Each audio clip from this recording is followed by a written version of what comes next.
Hi everyone, and welcome to this week's edition of Teaching Tuesdays, focusing on our Teaching Boundaries and Consent workshop.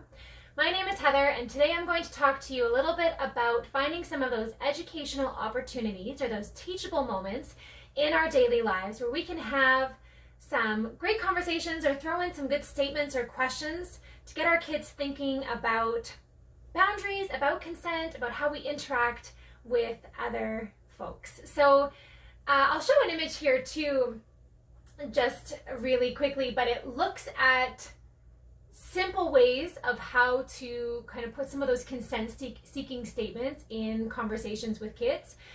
So giving them a choice between a Spider-Man and a Batman shirt. Here you get to pick which one you want to wear today. Do you want to snuggle? Can I hold your hand, please? Carrots or broccoli with your chicken?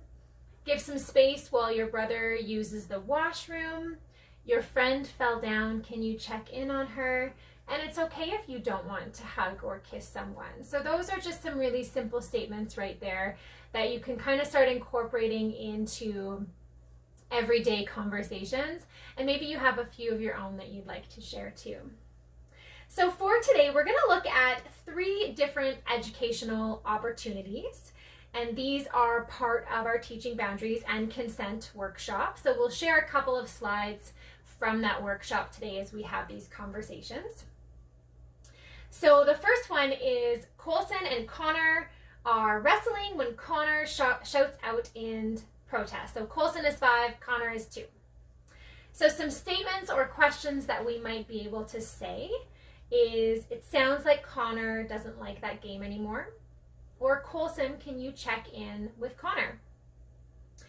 And these questions encourage the kids to think about the situation for themselves, but also the other person that is involved in the situation.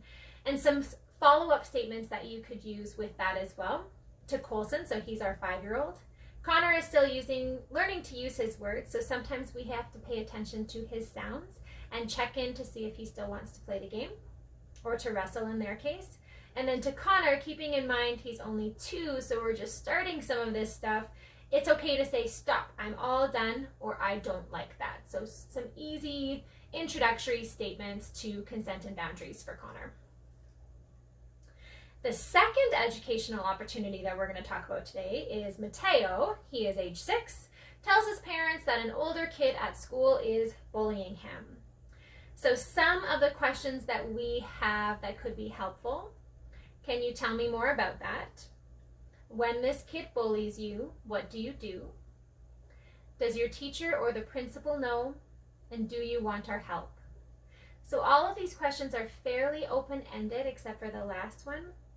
And we get to hear a little bit more from Mateo's standpoint about what's really going on at school and kind of some of the things that he might have tried to help himself out. So some follow-up with this situation and some of these questions is, despite Mateo being only 6 years old, we still want to treat bullying as a concern that should be dealt with.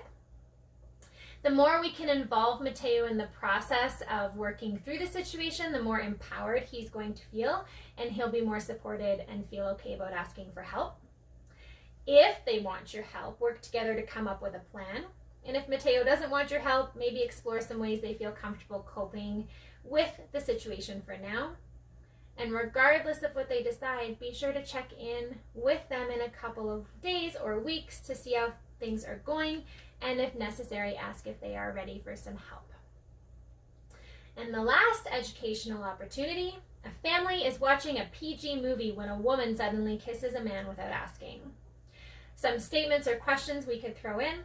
Hey, she just kissed him, but she didn't ask him. Does he look like he enjoyed the kiss? How do you think he feels being kissed out of the blue? How do you think she felt before, during, and after the kiss? If you wanted to kiss someone, what should you do? And if someone kissed you and you didn't want to be kissed, what could you do? So these questions, again, I'll emphasize a little bit too, these are suggestions for statements, so you might find your own genuine language and way of wording things, so please feel free to do so. But these questions here about the PG movie start to lay the foundation for what a consensual experience looks like and opens up the conversation for what your adolescent or youth might be feeling about it, or might open up the door for more questions that they might have about consent, or kissing someone for the first time or being kissed. So the key here, and part of the follow-up, is to explore how both people might be feeling during the kiss and what could have been done differently. So we're not only thinking about one person, we're thinking about everyone that's involved. It could mean directing the conversation back to what your child or youth might do in the same situation. So it gets them to place themselves in the shoes of another person, and brings it home, makes it real that they do need to think about these things too. It's important. And it not only begins to define what is okay and not okay for them, it is also the start of defining some values.